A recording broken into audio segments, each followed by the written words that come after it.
Cuando hablamos de reacciones de hipersensibilidad, como ya acabo de mencionar, estamos hablando de una sobreactivación del mecanismo del sistema inmune. ¿Okay?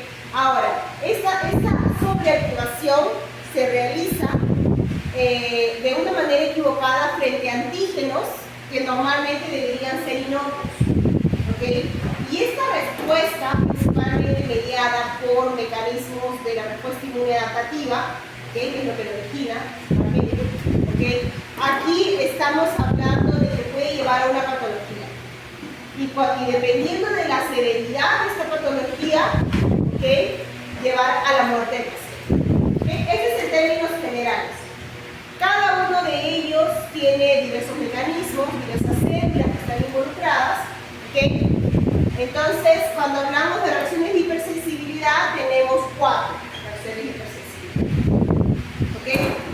1, 2, 3. ¿Okay?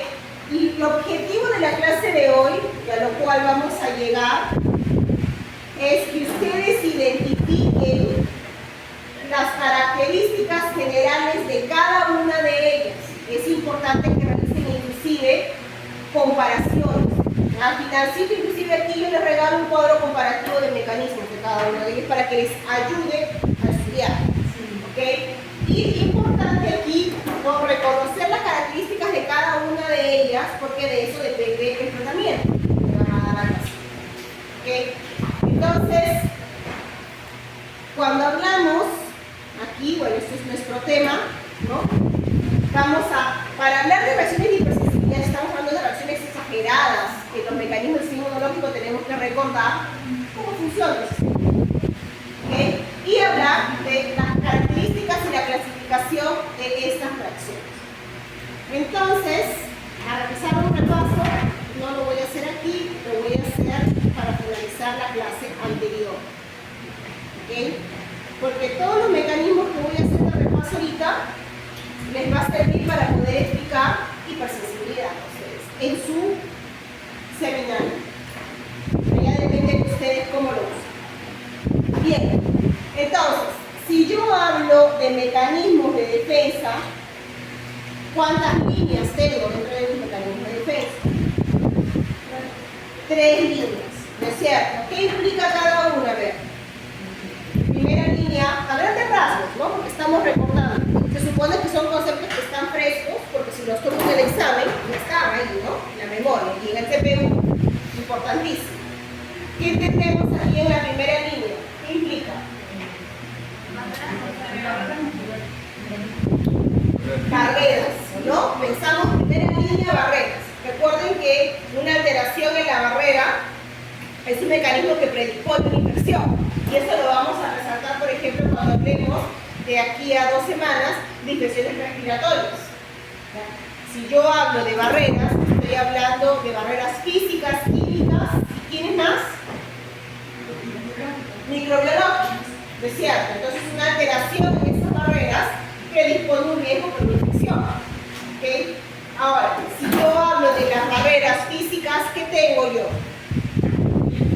La piel, epitelio, ¿cierto? Si hablo de barreras químicas,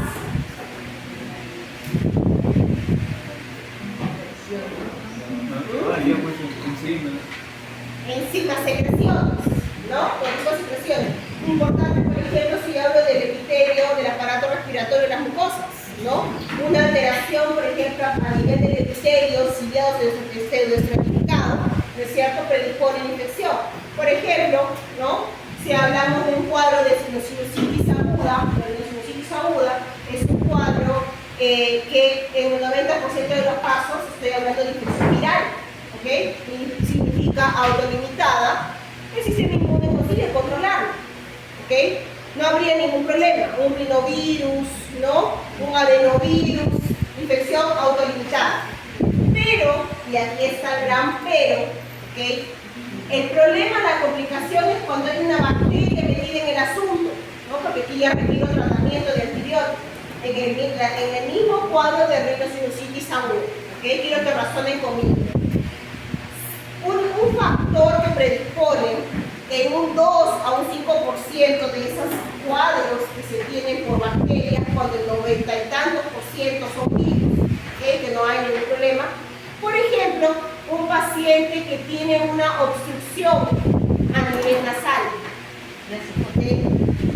Entonces, este pacientito que normalmente desarrollaría un cuadro de rhinosinusitis viral, aquí se puede complicar por una bacteria metida en el asunto. ¿Okay? Podemos hablar también de un pacientito que lamentablemente en el cuadro clínico le llega, paciente que consume cocaína. Todo su epitelio ciliado, su certificado está dañado, el mecanismo de defensa de primera barrera. Entonces, es un factor que predispone, ¿no?, a una infección bacteriana secundaria. ¿Okay? Son cositas que tomamos en cuenta. ¿Por qué? Porque ya sabemos cuáles son las barreras. ¿Okay? Entonces, o sabemos cuáles son nuestros mecanismos de segunda y tercera línea. Alteraciones en alguna de ellas nos llevan por caminos diferentes en la respuesta. Y eso les va a ayudar a ustedes a resolver los casos clínicos. ¿Okay? Entonces, ¿qué más? Por ejemplo, tenemos un paciente, ¿no?, que tiene cuadros de rhinosinusitis alérgica. Entonces, aquí este cuadro de alergia va a desfavorecer un cuadro de infección viral y aquí puede predisponer a una infección bacteriana secundaria. ¿Okay?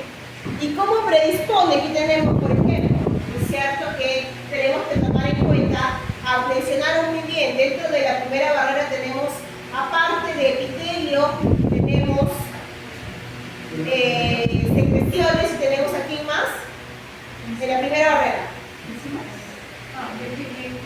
Microbiota, ¿ok? En algunos casos, la misma microbiota puede generar una infección secundaria. ¿Okay? ¿Y por qué les menciono esto? Si bien es cierto, vamos a hablar de tercera línea de defensa como mecanismo, más adelante cuando lleguemos a esa tercera línea, yo quiero recordarles, por ejemplo, hoy día van a hablar, fiebre reumática, ¿no toca hablar hoy día? Sí. Ok.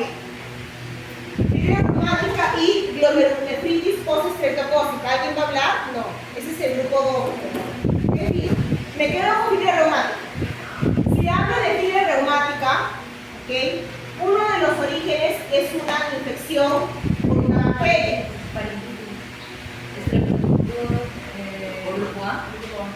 Estreptococos del grupo A, beta hemolítico del grupo A.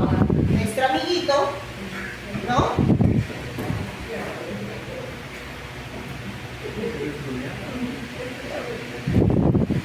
Es H, no le ponen H. Estas son las siglas, ¿ok? Este es un nombre comercial, pero ojo, para sus exámenes y laboratorio no toman mucho en cuenta, no le van a poner esto al profesor, porque pone cero. ¿Quién les enseña? Ya, este de aquí es el estreptococo, ya beta hemolítico del grupo A, ¿ok? También conocido como, estos son sus chapas, ¿ah? Estreptococcus pyogenes. ¿Ok? Ahora, ¿por qué es importante esta bacteria linda maravillosa? Porque se encuentra formando parte de la microbiota en un 5-25% de la población y está asociado a cuadros de faringoamigdalitis. ¿Okay? Cuando hablemos de faringoamigdalitis de aquí a 2 clases, y el laboratorio también, el laboratorio es la próxima clase. No, esta semana tiene clase ¿cuándo? No, el sábado. Sábado, no es el otro sábado. Porque esta semana van a hablar de vacunas. Vamos a hacer ¿Ah? este sábado vamos a hacer experimento de Ah, ya, pero esta es la clase de vacunas, entiendo. Es la hora. Entonces, aquí, ¿no?, cuando hablen de esta bacteria, ¿no es cierto? ¿Qué tipo de bacteria es? A ver, ¿qué va a responder sobre ello? Yo le pregunto, ¿quién es el estreptococcus pyogenes?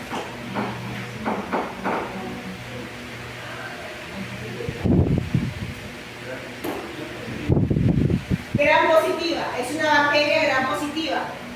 ¿Ok? Ahora, esta bacteria gram positiva, ¿no?, forma parte de la microbiota en un porcentaje de la población. Y normalmente cuando hablamos de cuadros de megamielitis tenemos 50% bacteriano, 50% de tipo viral. ¿Okay? Ahora, dentro del porcentaje viral, bacteriano, disculpen, la mayoría de los casos es este amigo aquí. ¿Okay? Entonces, ¿hay tratamientos con antibióticos? Claro que sí. Ahora, algunas patologías, justamente aquí se viene, ¿no? La alteración de fibra aromática. Esta bacteria tiene un componente muy importante que es su factor de virulencia. Y ya estoy explicando un poquito de lo que es fibra aromática. ¿Cuál es su factor de virulencia? Que tiene un componente muy semejante a nuestros componentes antigénicos. La proteína de La proteína M.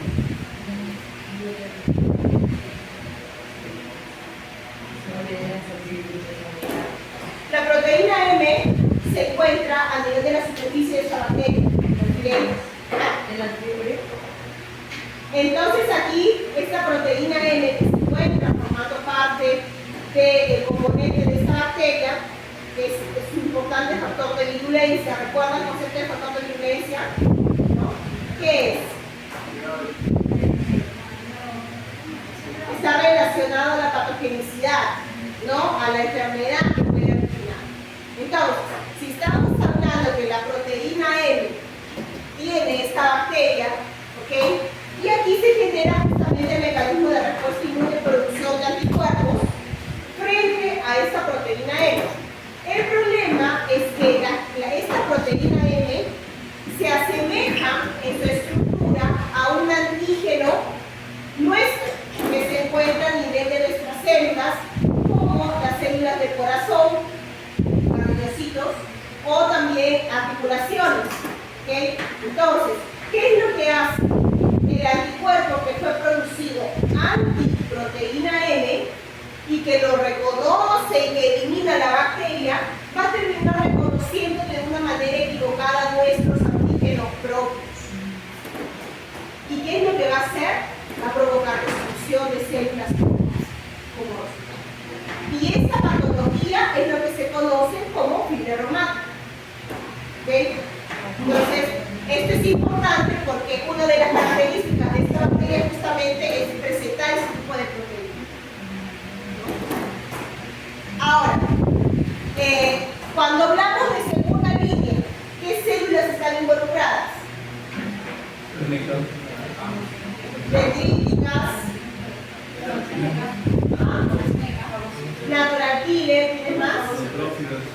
Las células fagocíticas, neutrófilos, mastocitos, células dendríticas, ¿no? Eosinófilos, basófilos. Entonces, esas células, una parte de nuestra segunda línea de defensa, ¿okay? Reconocen por qué tipo de receptores. Todos, por ejemplo, ¿no? Los PRR en general, ¿no? Que reconocen PAMs de los patógenos y DAMs, señales de daño, ¿no? Entonces, y aquí llegamos, en la segunda línea de defensa que tenemos también un sistema muy importante que circula de componentes proteínicos, sistema de complemento, ¿no? Y también la parte de proteínas plasmáticas como la citosina. ¿Okay? Ahora, en la tercera línea de defensa, ¿qué implica? La adaptativa, ¿no? Que están bien. Las células T y las células T. ¿Es cierto? Ahora su reconocimiento ya es antígeno específico, ya no reconoce secuencias de patrones, ¿no? Moleculares, reconoce antígenos específicos. ¿Ok? Entonces, si yo hablo de las células B, ¿no? Y las células T, y sabemos que reconocen antígenos específicos, yo les mencioné que a la célula B yo la puedo activar de una forma timo dependiente y timo independiente. ¿Se acuerdan en qué se diferencia cada una? ¿Qué componentes se reconocen? Proteínas. ¿Dónde yo reconozco proteínas? Por la T, ¿no es cierto? Entonces es T dependiente. ¿Ok? Y de forma independiente, ¿cómo yo activo mi célula B? Que no implica proteínas, porque proteínas es dependiente. Yo quiero independiente. Cuando ella es solita, ¿no? Se vale por sí misma. Lípidos, ¿no? Ácidos nucleicos, polisacáridos. ¿Okay? ¿Por qué recalco eso? Porque cuando hablemos la próxima clase de vacunas, ¿okay? Vamos a recordar justamente que la célula B se activa de una forma independiente de la célula T. Y que esto origina, ¿no?, la producción de anticuerpos de corto plazo, que significa que yo no tengo que memoria inmunológica. ¿Okay? La parte muy importante que siempre resalta cuando yo activo mi tercera línea de defensa es la memoria. ¿Okay? Pero recuerden que cuando yo hablo de memoria inmunológica es cuando yo activo sí, solo sí, célula T y célula B, ambas. Si yo activo solamente B, yo no tengo memoria. ¿Okay? Entonces, si recordamos que la célula T solo reconoce proteínas, entonces yo tengo memoria frente a antígenos proteicos. ¿Bien? ¿No? ¿Confundió? Esto lo vimos la semana pasada, solamente estoy revisando, ¿ok? Porque ayuda para poder describir los mecanismos de función. Cuando yo hablo de células B, ¿no? ¿Qué hacen las células B? Producen anticuerpos. Ok. Producen anticuerpos. ¿Qué tipo de anticuerpos? Específicos. ¿Cuántos tipos de anticuerpos yo tengo? 5. ¿Es cierto? ¿Cuáles son? A, T, M,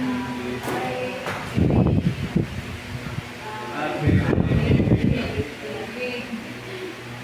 Ok, para que aprendan una manera de poder organizarse, piensen, yo tengo mi célula B naive, ¿no? La vi, nunca tuvo nada con nadie. Esa célula B que tiene es su receptor de memoria. Ahí los organizamos. D,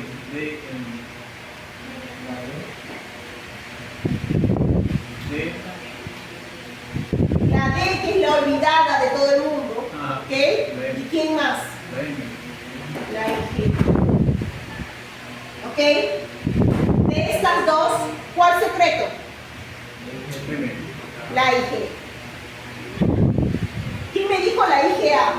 No me parece escuchar.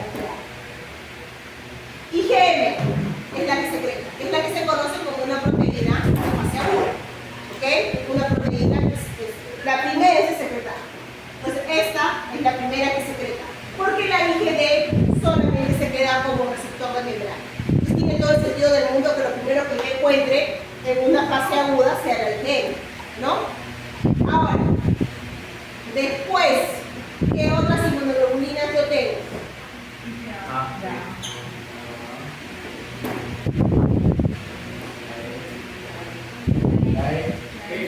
E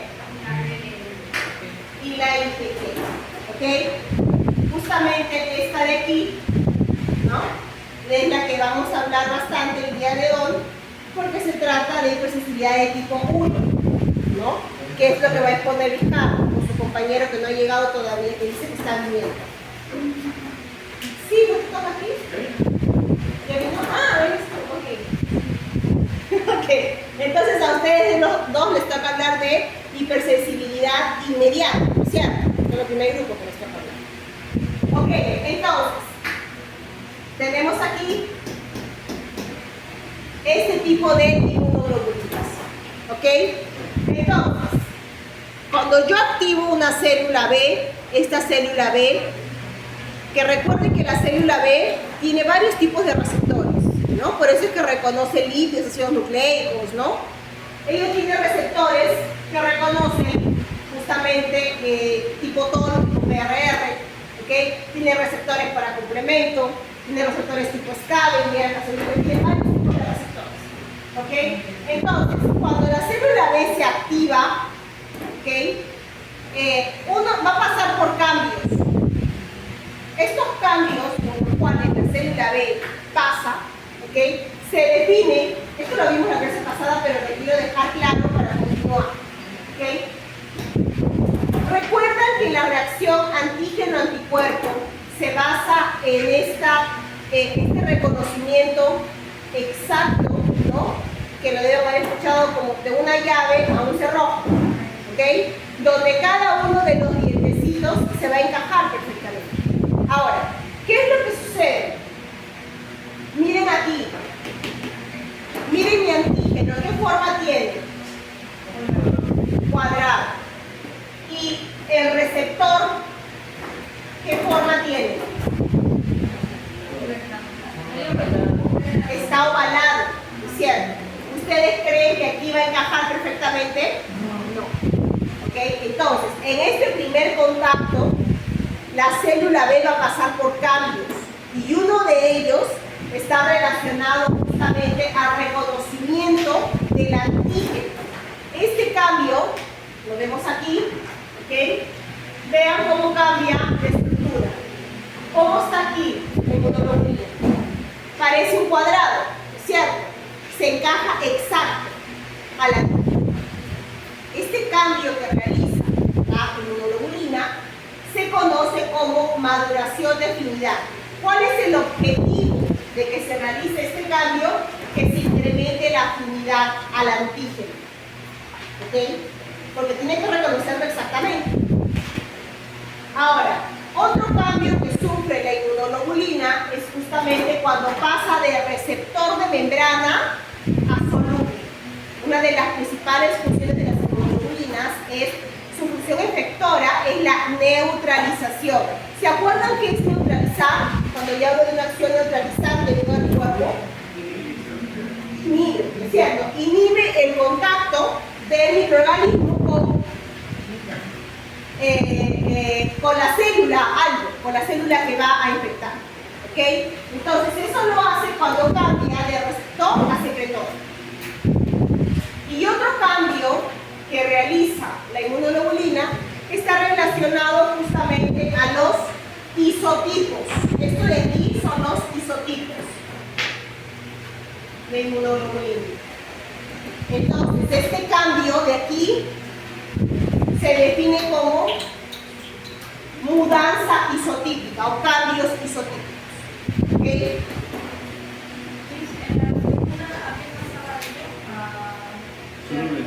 De receptor de membrana a secretor.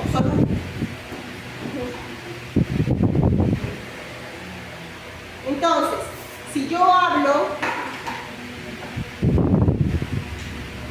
ahí ya les había mencionado la estructura de la inmunoglobulina, ¿no? La región FAB, la región FC, hay receptores que se van a unir a esta porción FC de la inmunoglobulina, eso lo vimos la clase pasada, ¿ok? Y justamente una de las funciones de los anticuerpos es igual que el complemento. ¿Cuál era? Cuando favorece fagocitosis, ¿cómo se denomina? Opsonización. Los anticuerpos son opsonizantes, favorecen fagocitosis. ¿Por qué? Porque yo tengo células, las células fagocíticas, ¿quiénes son? Macrófagos neutrófilos, ¿no es cierto? En principio. Estas células fagocíticas tienen, para fagocitar, favorecido por anticuerpos, tienen receptores en su porción FC. Estos receptores tienen. Y en estos receptores de la porción FC justamente se va a encajar de la inmunoglobulina la porción FC, aquí. ¿Ok? Esta porción FC, la que se encaja. ¿Ok? Así como en el caso del complemento, ¿cómo se llaman los receptores de complemento? Las de los macrófagos, aquí opsonizan por anticuerpos. Y con este otro, por complemento, puede ser 1, 2 o el 3, ¿no? El receptor de complemento. ¿Ok? Hay diferentes tipos de complemento. El CD21 es CR2. Ajá.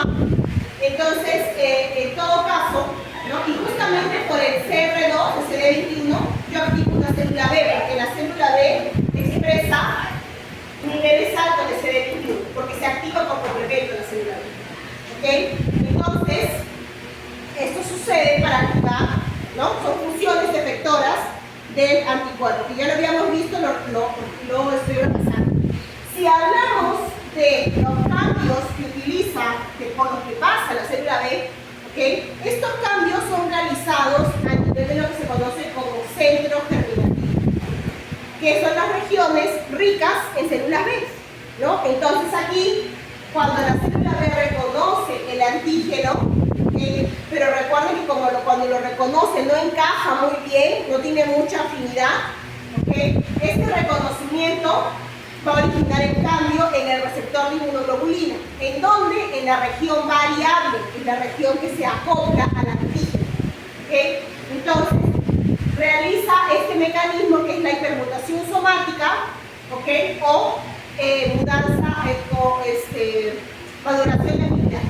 ¿Okay? Y esto lo realiza en la región oscura del centro germinativo. En la región clara del centro germinativo, aquellas células que mejoraron su afinidad, su receptor para el antígeno, ¿okay? Van a ser seleccionadas y van a ser sometidas al otro cambio que les mencioné, que es la mudanza isotípica, los cambios de inmunoglobulina. Y este es favorecido por contacto con dendríticas foliculares, que se llaman porque están dentro del folículo, o las células T foliculares porque están dentro del folículo. ¿Okay? Y estas señales van a generar, dependiendo de lo que la célula T secreta, si secreta interferón gamma, secreta interleucina 4, ¿okay? Si secreta TGF-beta, le va a indicar a la célula B qué inmunoglobulina va a producir. Entonces aquí, ¿no? La célula T está secretando interferón gamma y le va a indicar a la célula B que produzca IgG. Aquí la célula T está secretando interleucina 4 y le va a indicar a la célula B que secrete IgE, por ejemplo. ¿Okay? Aquí en todo caso la célula T está secretando citocinas como APRIL y otros factores como APRIL también. Y esto es a nivel de las glucosas, le va a indicar a la célula B que produzca IgA. ¿Okay? Entonces, una vez que este contacto con la célula dendrítica o con la célula T sucede, la célula B va a saber qué inmunoglobulina va a producir, que es la que es escogida para el control de ese problema, de ese patógeno. Y esa es la que se define como célula plasmocítica, ¿no? Plasmocito, que va a producir anticuerpos como loco. Porque ya, ¿y qué anticuerpo produce? El que fue definido. IgA, IgE, ¿no? Y se guarda, se crea también la célula de memoria. ¿Ok? Y eso sale del centro germinativo. Aquí son algunos marcadores, factores de transcripción que definen cada una. Aquí tenemos la mudanza isotípica que define. ¿Y por qué es importante? Creo que estaba aquí, ¿no? Aquí. Cada inmunoglobulina, cada una de ellas tiene una función efectora diferente. Si yo hablo de la IgG, ¿no? Tiene una función. La IgA tiene una función. La IgE, justamente lo que les mencioné, por la porción FC, vean aquí. Hay el receptor de la porción FC épsilon, al cual, este es en dónde? En el mastocito. Este de aquí es un mastocito lleno de sus gránulos que contienen histamina, ¿no? Y proteasas. Entonces, aquí se acopla la IgE por su región FC al receptor. ¿Y qué es lo que hace? Degranula mastocitos y se libera histaminas, ¿no? Aminas vasoactivas. Y que hay vasodilatación. ¿Cómo?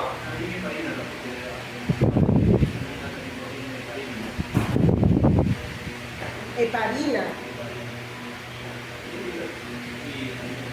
Bueno, para lo que son fines de respuesta inmune, en este caso, histamina y proteasas. ¿Es quien se viene del otro lado de la ciudad? Ok. Entonces, ¿y aquí qué sucede? Degranula. ¿Ok? Entonces, cada uno tiene una función. ¿Y dónde están esas funciones? Justamente aquí en este cuadrito. ¿No? Lo pueden ver aquí. La IgM, ¿cuál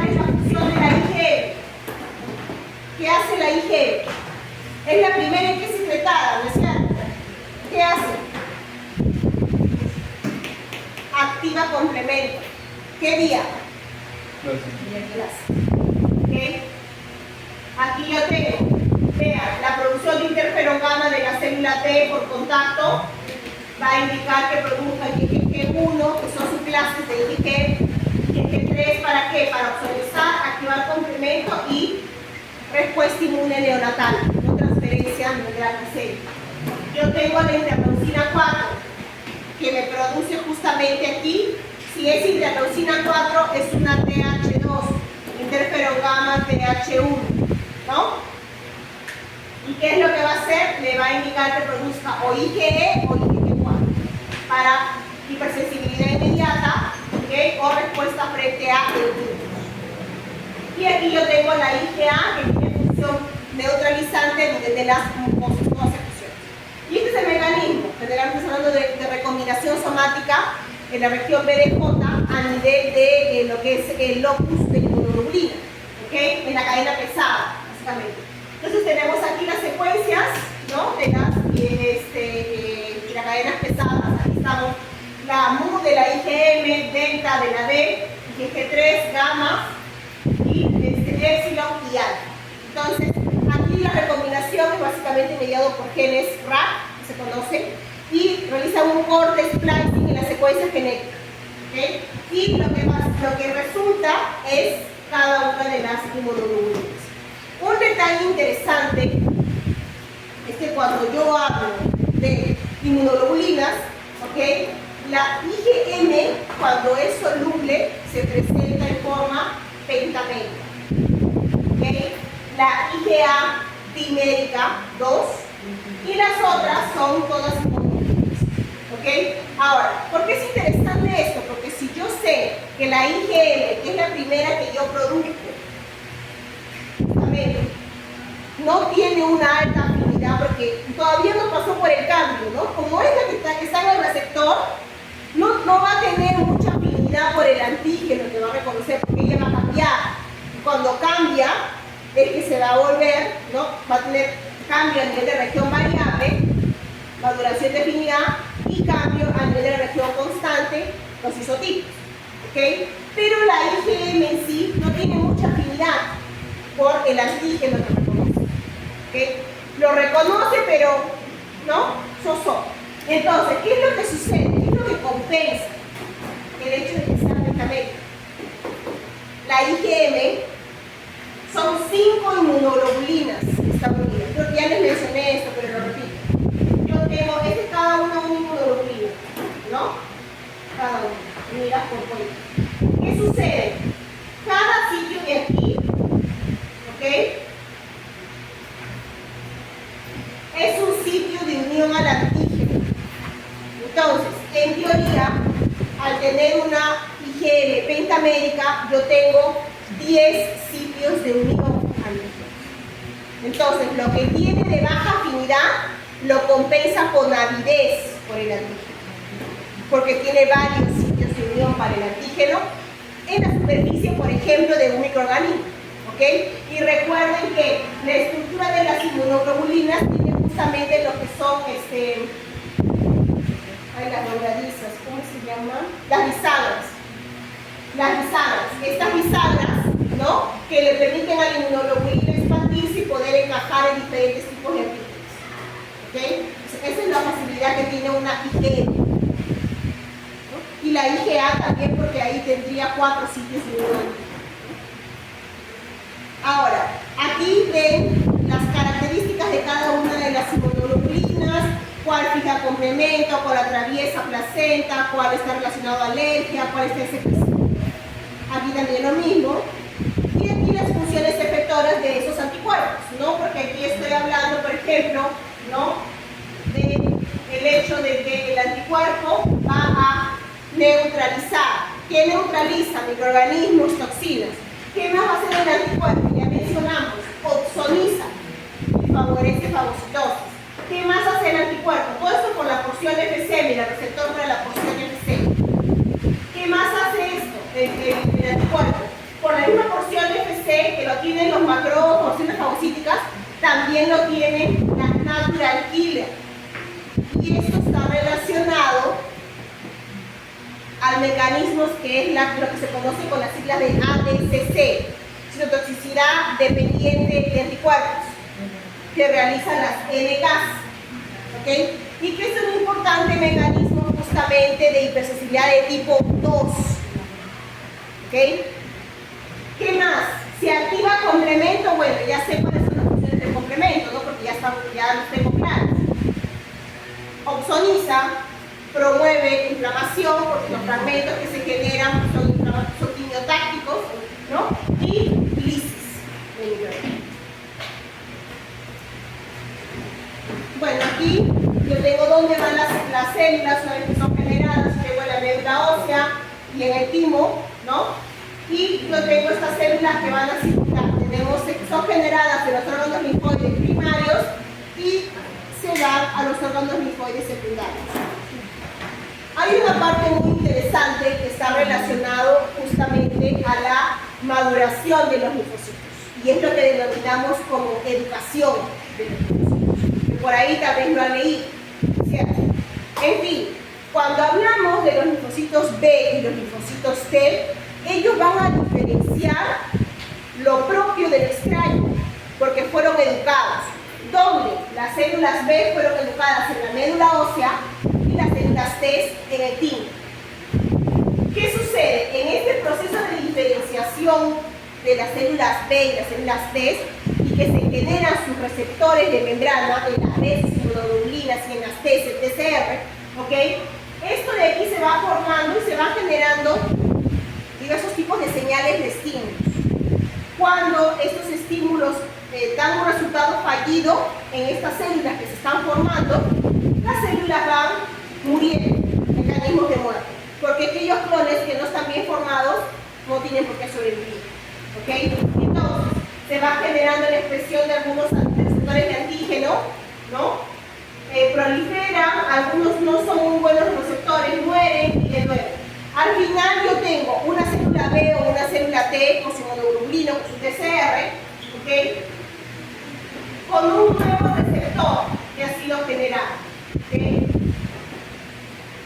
Este receptor que ha sido generado a nivel de la célula B, por ejemplo, la define aquí, cuando tengo un receptor nuevo, yo tengo una célula B o T inmadura. En el caso de la célula B está todavía en la médula ósea. En el caso de la T, sale de la médula ósea y va al timo, porque en el timo es el que va a ser educado. Creo que esto lo explicaste en la clase pasada o en el seminario, ¿no es cierto? Los exámenes. ¿Ah? Los dos exámenes de admisión en fila. ¿Qué? Esos dos exámenes de admisión en fila. ¿Dos exámenes de admisión? Ah, o sea, era algo como una metáfora para el porque no, es que tiene dos pruebas, pues uno a nivel de corteza y uno a nivel de médula. Y por eso yo le decía dos exámenes de admisión, si no pasas, o te devora el jugosito o te vuelves reactivo. Entonces, este receptor, justamente que es generado, tengo la célula inmadura, ¿ok? ¿Cuándo se va a volver madura? Cuando es sometido a señales, como mencionó su compañero.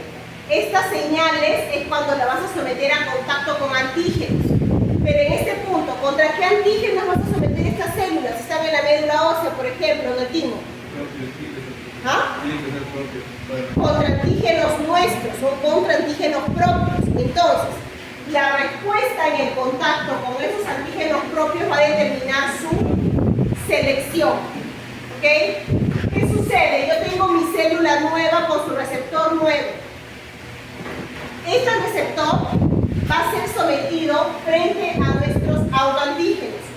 Si ese contacto, ¿no? Esa reacción de autoantígeno con receptor de célula B o T es una señal débil, esa célula B con su receptor van a sobrevivir. Y este proceso se llama selección positiva. ¿Ok? Si por otro lado, esa célula nueva que se generó con su receptor lindo maravilloso no reconoce para nada nuestros autoantígenos, esa célula muere y se denomina falla en la selección positiva. ¿Ok? Y ahora, si ese receptor de antígeno nuevo que ha sido generado por esa célula reconoce con una gran afinidad nuestros autoantígenos, es decir, le encantan. Ella no está aquí, ¿no? No, está en otro grupo, pero sí le enseño ahí. Ok, reconoce nuestros autoantígenos con una gran afinidad, le encantan nuestros autoantígenos, esa célula también muere, porque no nos conviene crear una célula cuyo receptor le encante nuestros antígenos propios, porque se generarían clones autorreactivos, ¿no? Se generarían enfermedades autoinmunes, ¿ok? Entonces aquí se denomina selección negativa. En conclusión, solamente sobreviven aquellos clones de células que tienen una reacción débil cuando se encuentran con nuestros autoantígenos. Eso se denomina selección positiva. ¿Okay? Estos clones de células que sobreviven, que fueron seleccionados positivamente, son aquellos que se van a denominar células maduras. Maduras, pero ojo, son naíves todavía, son vírgenes. Son estas células que van a salir de la médula ósea o del timo y se van a ir a los órganos linfoides secundarios, es decir, a la periferia. ¿A dónde? Vaso, linfonodo, placas de Peyronie. Son aquellos que se van a encontrar más adelante con diversos tipos de antígenos y que van a ser el resultado de esos mecanismos de activación. ¿Ok? Esta es la educación de las células de los linfocitos. Esto es a grandes rasgos, el mecanismo es más complejo que esto, pero para vías de resumen, si les explico todo.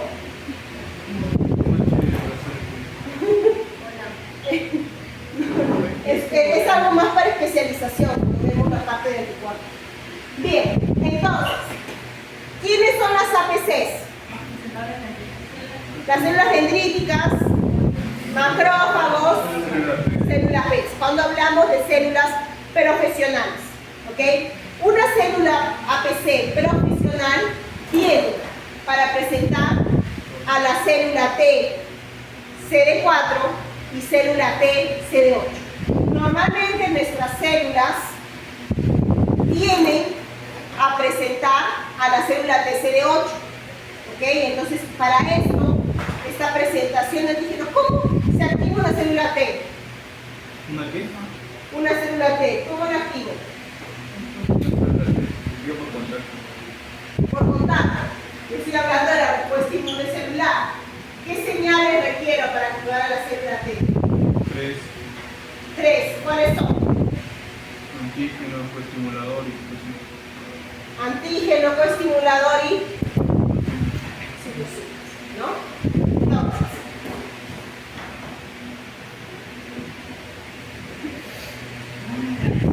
MHC, antígeno TCR, tengo las moléculas coestimuladoras y tengo 3 citocinas, ¿no? Entonces, les mencioné que las profesionales tienen 2 moléculas mediante las que presentan el antígeno. O sea, las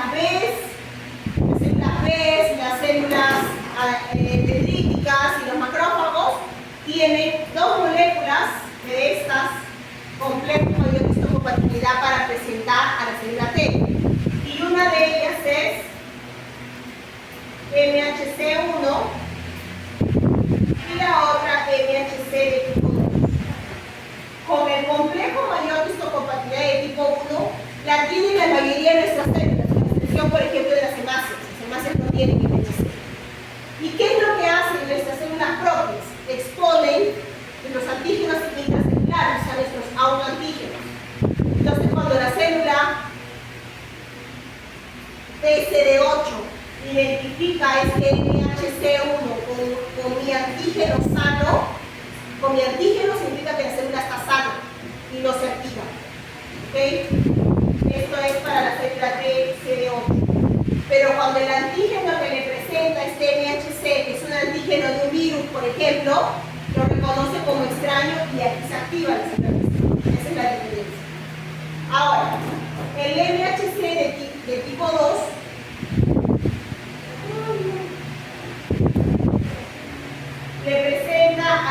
célula P, CD4. ¿Ok? Esa es la diferencia. Entonces, estas aquí, que son APCs profesionales, ¿ok? Van a presentar a CD4 y CD8, a ambas. ¿Ok? Entonces aquí yo tengo estos mecanismos de activación. Normalmente cuando yo tengo, por ejemplo, a nivel del epitelio, ¿no? Las células dinámicas, que son células dendríticas, ellas entran en contacto con un antígeno extraño. Las células en el tejido son inmaduras, que tienen baja expresión de estas moléculas, poco o nada, poca expresión de moléculas coestimuladoras. ¿Ok? Entonces, ¿qué es lo que va a hacer después que la APC encuentra un antígeno? Va a madurar, y este proceso implica mejora en la expresión de moléculas. ¿Por qué? Porque esta APC tiene que prepararse para entrar en contacto con la T, y no lo va a hacer expresando casi nada de moléculas, porque tiene que estimular a la T completamente, tiene que mejorar todo eso. Y ese proceso lo hace justamente la migración que hace esta célula hasta el ganglio linfático, después de que ha sido estimulada. Aquí, ¿no? La célula dendrítica, por ejemplo, capta el antígeno a nivel de la piel, viaja por los ganglios, por los conductos linfáticos, disculpen, y llega al ganglio. Cuando llega al ganglio ya tengo una célula dendrítica madura, que expresa ¿qué? Alto contenido de moléculas de madura, moléculas como MHC, moléculas de endotelio y también moléculas coestimuladoras. Aquí básicamente para poder definir dónde se realiza el reconocimiento. Si yo tengo antígenos que están a nivel del epitelio, del tejido conectivo, generalmente son filtrados y llevados a los ganglios linfáticos. Pero si yo tengo un antígeno de naturaleza que circula, disculpen, a nivel del torrente sanguíneo, el órgano de respuesta es el vaso. Por eso es que yo tengo varias patologías donde tengo el microorganismo circulante en sangre, donde se caracteriza por tener esplenomegalia. Hay una inflamación del vaso. ¿Okay? Y ahí se realiza la presentación del virus. Y aquí justamente, si yo hablo de las APCs profesionales de tipo 2, la célula T CD4, aquí. Las dendríticas, ¿no? Van a presentar a la célula T CD4 por el MHC de tipo 2. MHC de tipo 1 presenta antígenos intracelulares. ¿A quiénes? A las células T CD8. Y aquí el detalle, vean, esta es una célula de epitelio que está presentando el antígeno del virus. Lo que normalmente mi célula sana expresaría con el MHC de tipo 1 y autoantígeno, el antígeno normal mío, cuando es de virus, el antígeno es de virus. ¿Recuerdan? ¿No? Que el mecanismo cambia y el virus secuestra la maquinaria para que sean producidos sus componentes proteicos. Y es esto lo que lo va a presentar el MHC de tipo 1, ya no el antígeno propio. Entonces, esto que es extraño va a activar ¿a quién? A la TCD8 por el MHC de tipo 1. Inclusive hay mecanismos de reacciones cruzadas. Entonces aquí yo tengo el reconocimiento de esta célula por una célula fagocítica. Célula fagocítica, de nuevo, que es profesional macrófago, va a expresar ambos, de tipo 1 y de tipo 2. Entonces ella va a poder activar a una célula TCD4 o TCD8. Esta de aquí, por vías didácticas, le está presentando a la célula TCD8 y está activando los clones. Entonces estos clones de la TCD8 van a regresar al tejido y van a encontrar el antígeno del virus para el cual ella ya fue presentada. Y lo que va a hacer aquí, citotoxicidad, destruye. ¿Ok? Es así como funciona. Ahora, ¿qué más? Estos son los mecanismos. ¿Cómo se generan justamente esas moléculas del complejo de histocompatibilidad con los diversos antígenos? Si yo hablo de un antígeno intracelular, de por ejemplo de tipo viral, ¿no? Tengo el virus a nivel de citoplasma, el cual es procesado y sus componentes proteicos son pasa por este mecanismo que es la, siempre se me traba esta palabra, liquidinización. Entonces, este proceso, el cual le adhiere una proteína, le permite entrar al proteosoma y en este proceso entra el retículo endoplasmático y es acoplado al HCl tipo 1 y sale justamente con una válvula exocítica y se acopla a la TCD8, que lo reconoce por el receptor CD8, se acopla al NHCl tipo 1 para antígenos intracelulares. Y cuando es antígenos extracelulares, este puede ser de una bacteria que ha sido fagocitada, por ejemplo. Entonces, es degradada a nivel de fagolisosoma y sus componentes proteínicos van a entrar al retículo endoplasmático y van a acoplarse justamente a una NHCl tipo 2. Y esta es exocitada y se une al receptor CD4 de la célula T, que ella sí le presenta. Entonces aquí tengo la presentación de antígenos, ¿no? Esta de aquí es de un antígeno citosólico, o sea, intracelular, ¿no? Esta es mi célula de epitelio, que les mencioné que nuestras células tienen el MC tipo 1, pero este antígeno es viral probablemente. Entonces, cuando se encuentra con la célula TCD8, la destruye. Y aquí tengo con la célula TCD4 el macrófago y la célula B. ¿Cómo se reconocen en el epitelio y el ganglio? Si yo tengo una respuesta, por ejemplo, de un antígeno que se encuentra a nivel de la piel, lo que va a suceder es que esta célula naive, ¿no?, va a entrar aquí a nivel del ganglio linfático y aquí se va a activar y la célula efectora va a salir por los conductos aferentes y va a regresar al tejido donde está el problema, parte de la circulación. Ahora, aquí algunas moléculas que se presentan cuando una célula es naive o cuando una célula está activada. Son moléculas que las van a diferenciar. Es lo mismo, aquí están las señales. Primera señal, segunda señal, ¿ok? Para activar a la célula T. Ven que la célula no tiene solamente esas moléculas, no tiene solamente el MHC tipo 2, este es la ABC, ¿no? Las moléculas B7, moléculas de endopelio, moléculas de integrinas, porque ellas tienen que mejorar sus moléculas porque tienen que migrar, tienen que presentar y tienen que migrar. Y esto facilita justamente la activación de moléculas intermediarias que van a resultar en la fosforilación. Justamente aquí evitan los intermediarios bioquímicos, tengo las pegatinasas, edectinasas, que resultan en la activación de factores de transcripción. NF-kappa beta, B1, que resultan en que la producción de moléculas coestimuladoras, la mejora de moléculas de adhesión o citocinas inflamatorias, ¿no? Dependiendo. Aquí, para que tengan bien claro que yo tengo las señales, las tres señales, ¿no es cierto? Si yo solamente estimulo a mi célula T naive con la señal del antígeno, esto no procede. La célula T con esta señal no es suficiente para que se active, no va a haber respuesta. ¿Okay? La célula T requiere las tres señales para culminar su activación y definirse con un perfil. ¿Y cuál es el perfil que le dan las citocinas? ¿Se acuerdan? De las células T colaboradoras.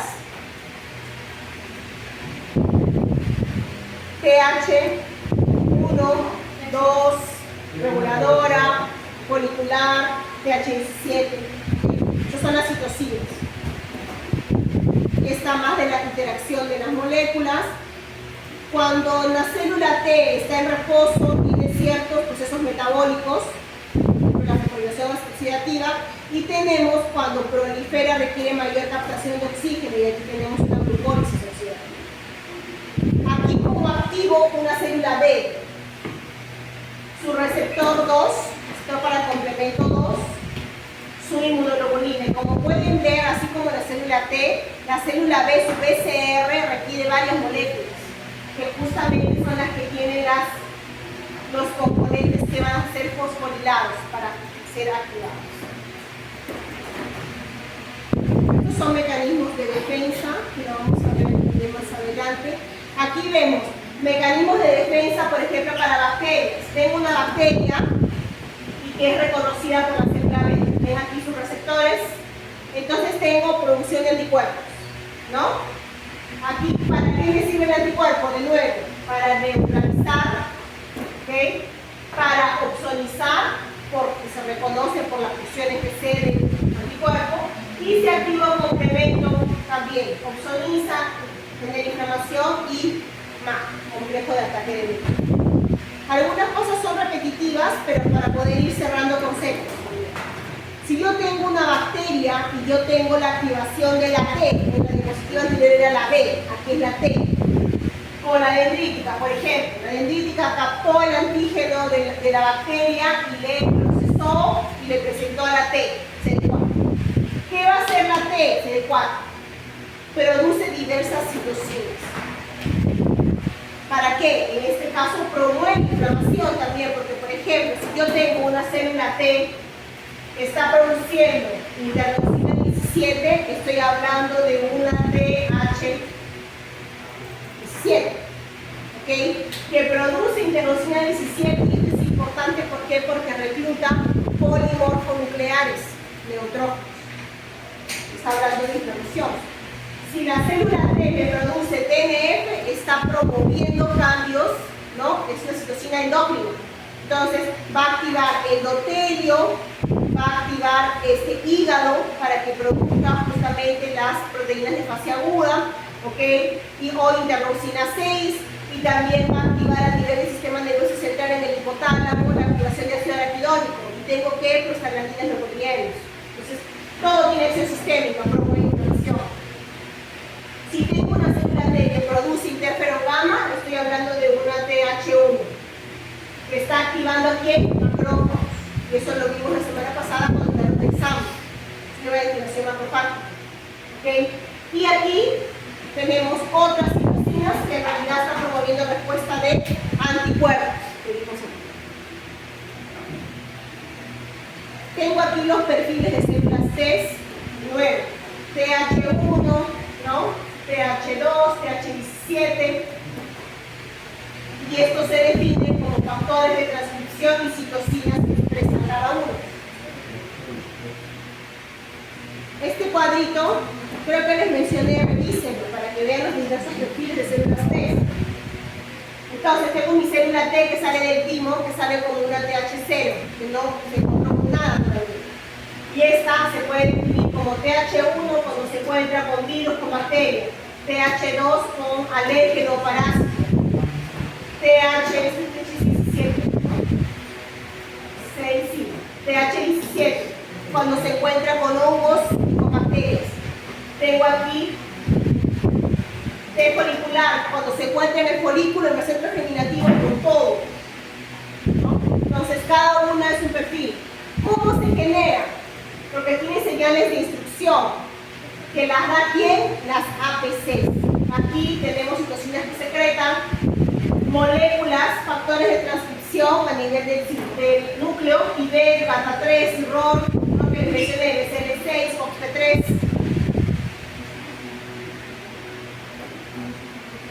Aquí algunos ejemplos de respuestas. Si tengo una TH1, esta de aquí, por ejemplo, es la que van a ver cuando hablen de alérgenos. Es lo mismo. La respuesta que se genera frente a un alérgeno o frente a un mito, yo tengo aquí generación de célula TH2. Va a haber producción de interleucina 4, esta célula TH2 va a producir interleucina 4 para inducir la producción de IgE. Va a producir interleucina 5 para reclutar eosinófilos. Va a producir interleucina 13 que va a incentivar justamente mecanismos como el peristaltismo y también el aumento de la producción de moco con las goblet cell, con las células parasitarias. Y yo tengo con todo esto un perfil, por ejemplo, de alergia o un perfil de un paciente asmático. ¿Ok? Son los mismos ejemplos. Y solamente para vías didácticas, chicos. Quiero que tengan en cuenta, por ejemplo, que yo tengo también, así como tengo células B, diversos perfiles, yo tengo...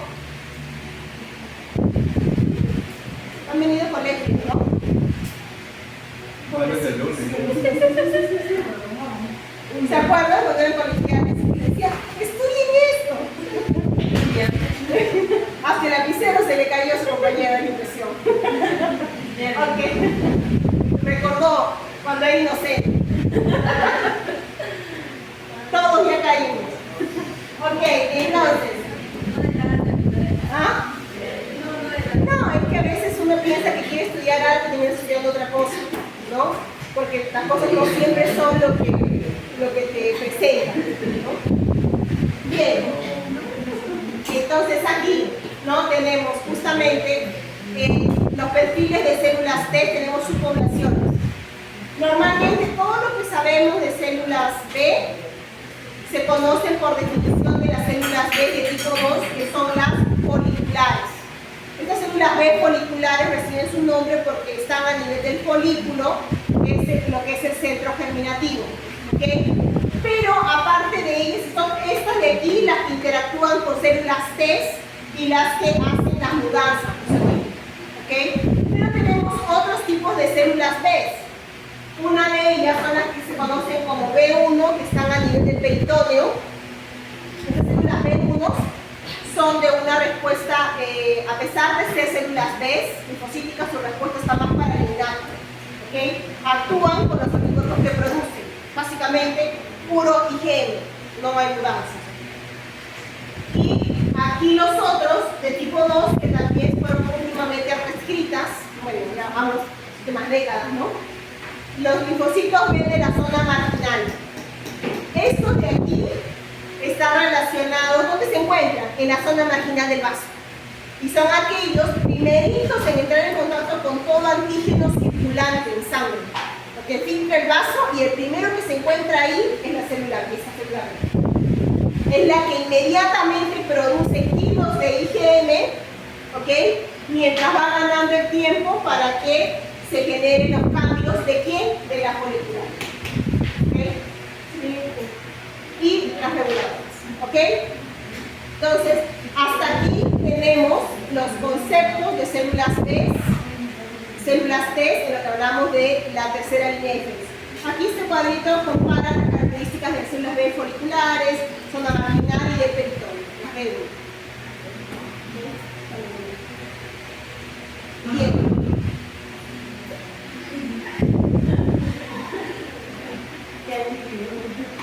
Qué alivio, porque ya va a mirar.